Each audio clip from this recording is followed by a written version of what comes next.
আসসালামু আলাইকুম। প্রিয় এইচএসসি ২৫। তো কি অবস্থা তোমাদের? তোমাদের এখন পরীক্ষা চলছে।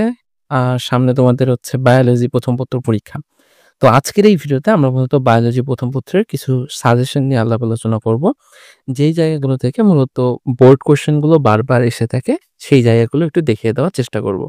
তো যেহেতু তোমাদের সামনে পরীক্ষা, তোমরা অলরেডি অবশ্যই বায়োলজি যে বইটা রয়েছে, ১ম পত্র, ২য় পত্র দুটাই তো পড়া হইছে। এখন জাস্ট তোমাদের একটু শেষ মুহূর্তে প্রিপারেশনটা ভালো করার জন্য যে জায়গাগুলো ইম্পোর্টেন্ট, সেই জায়গাগুলো দেখিয়ে দেওয়া হবে এই ভিডিওটাতে। তো তোমাদের সাথে আছি আমি আম এমডি রাহিদুর রহমান, অর্থাৎ তোমাদের রাহিদ ভাইয়া।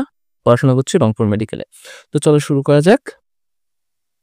এখন এই যে আ তোমাদের সাজেশনটা, এটা তোমরা কিভাবে ফলো করবা? সাজেশনটা ফলো করার জন্য যে strategy to follow the suggestions effectively কিভাবে তোমরা ফলো করবা? আমি এইখানে যে তোমাদের সাজেশনগুলো রয়েছে ওটা ৩ টা ক্যাটেগরিতে মূলত ভাগ করছি। ১ম টা হচ্ছে কি যে মোর ইম্পোর্টেন্ট। মোর ইম্পোর্টেন্ট টপিক আছে যে কিছু টপিক যেটা মোর ইম্পোর্টেন্ট এর মধ্যে রয়েছে। এরপরে আছে কি ইম্পোর্টেন্ট, দেন আছে হচ্ছে লেস ইম্পোর্টেন্ট। তো তুমি তোমার প্রিপারেশনটা নেওয়ার সময় দেখবা যে তোমার ১ম এ মোর ইম্পোর্টেন্টটা কভার হইছে কিনা, দেন ইম্পোর্টেন্টটা, তারপরে লেস ইম্পোর্টেন্টটা।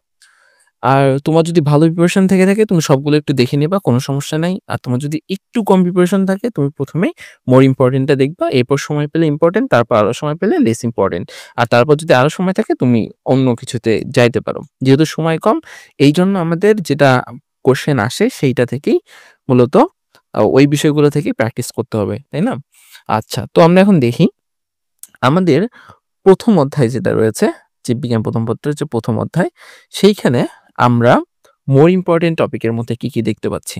মোর ইম্পোর্টেন্ট টপিকের মধ্যে দেখতে পাচ্ছি যে fluid mosaic model, mitochondria, plastid nucleus, DNA এর গঠন, রেপ্লিকেশন, ট্রান্সক্রিপশন এবং ট্রান্সলেশন। তো এই জায়গাগুলো থেকে কিন্তু বারবারই কোশ্চেনগুলো আসে। মাইটোকন্ড্রিয়া, প্লাস্টিড এগুলোর আবার চিত্রটাও আসে, গঠন চিত্রটা। নিউক্লিয়াসেরও ক্ষেত্রেও আসে মাঝে, মাঝে। ডিএনএ এর গঠনটা আসে, আবার রেপ্লিকেশন প্রসেসটা আসে। তো এগুলো হচ্ছে মোর ইম্পোর্টেন্ট টপিক ১ম অধ্যায়ের জন্য। এর পরবর্তীতে ইম্পোর্টেন্ট টপিক যদি আমরা দেখি রয়েছে কি, ইম্পোর্টেন্ট টপিকের মধ্যে রয়েছে কোষ প্রাচীর, আছে কোষ ঝিল্লি, ribosome, Golgi body, lysosome, chromosome এবং আরএনএ এর গঠন। মূলত এইগুলো থেকেই কোশ্চেনগুলো বারবার আসতে দেখা যায়। এরপরে যদি তোমার আরো সময় থাকে, অর্থাৎ সবগুলো অধ্যায়ের ইম্পোর্টেন্ট এবং মোর ইম্পোর্টেন্ট টপিকগুলো পড়ার পরে তোমার যদি আরেকটু সময় থাকে, তাহলে তুমি ১ম অধ্যায় থেকে যে জিনিসগুলো দেখতে পারো সেটা হচ্ছে যে তোমার জেনেটিক কোড, এন্ডোপ্লাজমিক রেটিকুলাম, আদিকোষ এবং প্রকৃত কোষের পার্থক্য। তো যদি এইগুলো দেখো, আমি আশা করি যে তোমাদের বোথ এমসিকিউ এবং সিকিউ এর জন্য, বিশেষ করে সিকিউ এর জন্য, কারণ এমসিকিউ একটু বাইরে থেকে আসতেই পারে, তো মোটামুটি একটা ভালো প্রিপারেশন হবে। আচ্ছা, এরপর আমরা ২য় অধ্যায় যদি দেখি, ২য় অধ্যায়ের ক্ষেত্রে আমরা মোর ইম্পোর্টেন্ট এর মধ্যে যে টপিকটা পাচ্ছি সেটা হচ্ছে মাইটোসিস ও মায়োসিসের ধাপসমূহ ও গুরুত্ব এবং ক্রসিং ওভার। তো এখান থেকে কোশ্চেনটা কিভাবে আসে, তোমাকে মাইটোসিস বা মায়োসিসের যে ধাপসমূহগুলো রয়েছে, এই ধাপসমূহগুলোর মধ্যে যেকোনো ১ টা বা ২ টা ধাপের একটু বর্ণনা চাইতে পারে, এবং সেখানে কিন্তু তোমার চিত্রটা দেওয়াটা অনেকটা বেটার হবে এবং চিত্রটা দেওয়ার লাগে। তো এই যে ধাপগুলা এটা আসতে পারে। প্লাস তোমার সৃজনশীলের ক্ষেত্রে ঘ নাম্বার কোশ্চেন কিন্তু যে জীবজগতে মাইটোসিসের গুরুত্ব বা জীবজগতে মায়োসিসের গুরুত্ব, এই ধরনের কোশ্চেনগুলো আসে। ক্রসিং ওভার এর ক্ষেত্রেও কোশ্চেনটা দেখা যায়। এরপরে আমরা যদি দেখি ইম্পোর্টেন্ট এর মধ্যে আ ইন্টারফেসের ধাপসমূহ, বিশেষ করে যে এজ দশাটা রয়েছে ওইটার কিন্তু গুরুত্বটা বেশি তোমাদের বোর্ড পরীক্ষাগুলোর জন্য।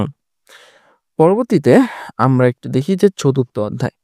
৪র্থ অধ্যায়ের ক্ষেত্রে আমরা মোর ইম্পোর্টেন্ট এর মধ্যে ভাইরাস অংশে রাখছি কি যে ভাইরাসের গঠন, লাইটিক চক্র এবং ভাইরাসের অর্থনৈতিক গুরুত্ব। তুমি দেখবা এই অধ্যায়টা একটু বড়সড় অধ্যায়। তো এই অধ্যায় থেকে কোশ্চেন আসলে ঘ নাম্বার কোশ্চেনটা বেশিরভাগ ক্ষেত্রেই অর্থনৈতিক গুরুত্ব, অর্থাৎ ভাইরাস হলে ভাইরাসের অর্থনৈতিক গুরুত্ব, ব্যাকটেরিয়া হলে ব্যাকটেরিয়ার অর্থনৈতিক গুরুত্ব, এটা আসে। ব্যাকটেরিয়ার ক্ষেত্রে ব্যাকটেরিয়ার যে গঠনটা আছে এবং দ্বিভাজন যে প্রক্রিয়াটা আছে এইটা, এবং অর্থনৈতিক গুরুত্ব। ম্যালেরিয়ার ক্ষেত্রে ম্যালেরিয়ার জীবনচক্র, জীবনচক্রের মধ্যে সবচেয়ে গুরুত্বপূর্ণ কোনটা? এরিথ্রোসাইটিক সাইটোগনি, এবং মশকির দেহে যে জীবনচক্রটা হয় এইটা তুমি তোমার সবচেয়ে গুরুত্বপূর্ণ বেশি। এর পরবর্তীতে ইম্পোর্টেন্ট যেটা রয়েছে তার মধ্যে তুমি দেখবা যে ডেঙ্গু জ্বর, পেঁপের রিং স্পট, ধানের ব্লাইট রোগ এবং ম্যালেরিয়া জীবাণুর জীবনচক্রের যৌনক্রম। তো এইটা কিন্তু গুরুত্বপূর্ণের মধ্যে তোমার মোর ইম্পোর্টেন্ট টপিকটা পড়া শেষ হলো, তুমি ইম্পোর্টেন্ট টপিকে এইগুলো দেখবা। এইখান থেকে কোশ্চেনটা কিভাবে আসে, তোমার ডেঙ্গু জ্বরের কোনো লক্ষণ দেওয়া থাকবে অথবা পেঁপে রিং স্পটের কোনো একটা লক্ষণ দিয়ে উদ্দীপক দেওয়া থাকবে, দেন তোমাকে সেটার অর্থনৈতিক গুরুত্ব বা সেটার ক্ষেত্রে কি হয় এই ধরনের ক্ষেত্রে তোমার কোশ্চেনগুলো করা হয়ে থাকে এই যে টপিকগুলো থেকে। এর পরবর্তীতে আমরা দেখি হচ্ছে সপ্তম অধ্যায়। সপ্তম অধ্যায়ের ক্ষেত্রে মোর ইম্পর্টেন্ট যেটা সেটা হচ্ছে পোয়েসি এবং মালবেসি গোত্রের শনাক্তকারী বৈশিষ্ট্য।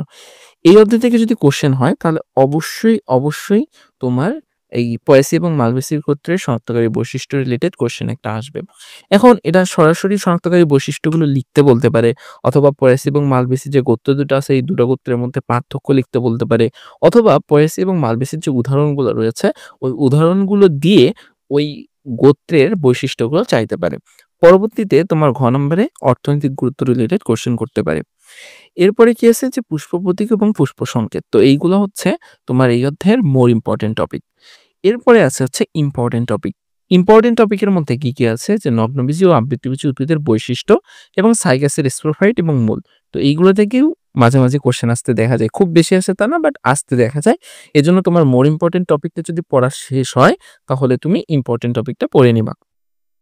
আচ্ছা, এরপরে যেটা আছে সেটা হচ্ছে তোমাদের অষ্টম অধ্যায়। অষ্টম অধ্যায়ে তুমি দেখবা অষ্টম অধ্যায়ের বেশিরভাগ ক্ষেত্রেই চিত্র দিয়েই তোমাদের উদ্দীপকটা বেশি এসে থাকে। এজন্য চিত্রগুলো একটু ভালোভাবে দেখবা, বিশেষ করে ভাস্কুলার বান্ডেলের যে চিত্রগুলো সেইগুলো তোমাকে একটু দেখতে হবে। এইখানে মোর ইম্পর্টেন্ট যে টপিক, এই মোর ইম্পর্টেন্ট টপিকের মধ্যে আমরা রাখছি যে একবীজপত্রী উদ্ভিদের মূল ও কাণ্ডের অন্তর্গঠনগত বৈশিষ্ট্য বা পার্থক্য।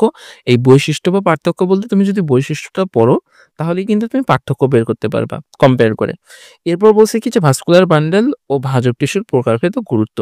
এখানে বিভিন্ন প্রকার ভাস্কুলার বান্ডেলের যে প্রকারভেদগুলো রয়েছে, চিত্রগুলো লাগবে, জাইলেম ফ্লেমের অবস্থানটা লাগবে, কোনটা কোনখানে আছে, কোন চিত্রে কোন ধরনের অবস্থানটা, এইগুলো কিন্তু ইম্পর্টেন্ট, কেননা এইগুলোর উপর আইডেন্টিফাই করে তুমি তোমার সৃজনশীলটা লিখবা। এরপরে পত্ররন্ধ্র, পানিপত্ররন্ধ্র বা হাইড্রোথক, এইখান থেকে কোশ্চেনটা আসে। তো এটা হচ্ছে তোমার মোর ইম্পর্টেন্ট টপিক।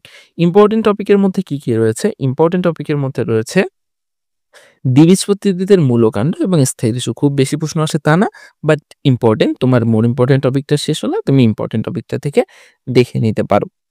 এর পরবর্তীতে যদি আমরা দেখি সেটা হচ্ছে নবম অধ্যায়। তোমাদের নবম অধ্যায়ের জন্য যেটা ইম্পর্টেন্ট টপিক, মোর ইম্পর্টেন্টটা যদি আমরা প্রথমে দেখি সেটা হচ্ছে সক্রিয় লবণ পরিশোষণ, অর্থাৎ এই লুন্ডেগর এবং প্রোটন অ্যান্ড আয়ন কোট্রান্সফার মতবাদ। এই দুইটা থেকে প্রচুর কোশ্চেন আসে এবং এই দুইটা থেকে কোশ্চেন আসলে চিত্রটা একটু সাথে দিলে সবচেয়ে ভালো হয়। এরপর যেটা আছে সেটা হচ্ছে মানে চিত্রটা দেওয়াটাই সবচেয়ে বেটার আরকি। এরপর হচ্ছে তোমার কেলভিন চক্র। এখানে কোশ্চেনটা আসে গ্লাইকোলাইসিসের যে ধাপগুলো, ক্রেবস চক্র এবং এর গুরুত্ব। এইখান থেকে তোমার বেশিরভাগ কোশ্চেনগুলো আসে। পরবর্তীতে যদি আমরা দেখি যে ইম্পর্টেন্ট যে কোশ্চেনগুলো বা ইম্পর্টেন্ট টপিকগুলো আছে সেটা যদি আমরা দেখি, এর মধ্যে কি কি আছে যে পত্ররন্ধ্র খোলা ও বন্ধ হওয়ার যে কৌশল, বিশেষ করে যেটা আধুনিক মতবাদ সেইটা। এরপর হচ্ছে চক্রীয় এবং অচক্রীয় ফটোফসফোরাইলেশন, হ্যাস এবং স্ল্যাক চক্র, অবাত শোষণ, সালোক সংশ্লেষণ এবং শোষণের মধ্যে পার্থক্য ও গুরুত্ব। তো এইগুলো তুমি জাস্ট একবার কিন্তু দেখে নিলে মোটামুটি লিখতে পারবা। আর এই টপিকগুলো কেন ইনক্লুড করা হয়েছে, এগুলো কিন্তু বোথ সিকিউ এবং এমসিকিউ দুইটার জন্য ইম্পর্টেন্ট। তোমার সিকিউর জন্য যেমন ইম্পর্টেন্ট, এমসিকিউর জন্য কিন্তু জায়গাগুলো ইম্পর্টেন্ট। আচ্ছা, এর পরবর্তীতে আমাদের রয়েছে যে একাদশ অধ্যায়, লাস্ট চ্যাপ্টার। এইখানে তুমি যদি দেখো মোর ইম্পর্টেন্ট এর মধ্যে দুইটা টপিক, সেটা হচ্ছে টিস্যু কালচারের ধাপসমূহ গুরুত্ব এবং রিকম্বিনেন্ট ডিএনএ প্রযুক্তির ধাপসমূহ গুরুত্ব। ম্যাক্সিমাম কোশ্চেন এই দুইটা টপিক থেকেই আসে। এক্ষেত্রে চিত্র দেওয়া থাকে, টিস্যু কালচারের কোনো একটা চিত্র দেওয়া থাকবে যেটার মাধ্যমে তোমাকে আইডেন্টিফাই করতে হবে যে এটা আসলে টিস্যু কালচারের কথাটা বলা হচ্ছে, বা ডিএনএ রিকম্বিনেন্ট ডিএনএ প্রযুক্তির ক্ষেত্রে ওই যে তোমার ডিএনএ কেটে নেওয়া অংশটা ওইটা ছবিটা থাকতে পারে, তো ওখান থেকে তোমাকে বুঝতে হবে যে এটা আসলে রিকম্বিনেন্ট ডিএনএ প্রযুক্তির কথা বলছে। এরপর সেটা ধাপসমূহ চাইতে পারে এবং পরবর্তীতে ঘ নম্বরের দিকে এটার গুরুত্বটা চাইতে পারে। এখানে আমরা ইম্পর্টেন্ট যে টপিকটা আছে এই ইম্পর্টেন্ট টপিকের মধ্যে কি কি জিনিস রাখছি, ইম্পর্টেন্ট টপিকের মধ্যে মোর ইম্পর্টেন্ট পর ইম্পর্টেন্টের মধ্যে রাখছে হচ্ছে ইনসুলিন। ইনসুলিন প্রস্তুত কিভাবে হয়, তো ইনসুলিন এই টপিকটা, ইন্টারফেরন্স, জিনোম সিকোয়েন্সের প্রয়োগ। এখানে ইনসুলিনটা খুবই গুরুত্বপূর্ণ। এখান থেকে কোয়েশ্চেনটা আসে। আর বাকি ২ টা থেকে তেমন বেশি কোয়েশ্চেন আসে না। বাট তোমার যদি মোর ইম্পোর্টেন্ট টপিকটা পড়ার পর সময় থাকে, অবশ্যই পড়বা। হুম? পড়ার ক্ষেত্রে কোনো না নাই, তুমি পড়বা। কিন্তু পড়াটা একটু যেন স্ট্র্যাটেজিক হয়, একটু যেন গোছানো হয়। এইজন্যই এই ভিডিওটা করা আসলে। তো মোটামুটি তোমাদের ইম্পোর্টেন্ট টপিকগুলো আমি বলে দিয়েছি। তো এখন তোমরা কি করবা? এই ইম্পোর্টেন্ট টপিকগুলা দেখবা। মোর ইম্পোর্টেন্ট টপিকটা আগে পড়বা, তারপর ইম্পোর্টেন্ট আর লেস ইম্পোর্টেন্ট আমি সম্ভবত শুধু একটা অধ্যায় দিতেছি, বাকিগুলার দেই নাই। কারণ হচ্ছে ওটা যদি পরে তোমরা সময় পাও, সবগুলো একটু দেখে নিবা। দেখে নিয়ে প্রিপারেশনটা নিবা। তো তোমাদের জন্য অনেক, অনেক শুভকামনা। ভালো করে পরীক্ষা দাও এবং তোমরা তোমাদের যে কাঙ্ক্ষিত রেজাল্ট সেটা যেন করতে পারো। সবার জন্য দোয়া এবং শুভকামনা থাকলো। ধন্যবাদ সবাইকে।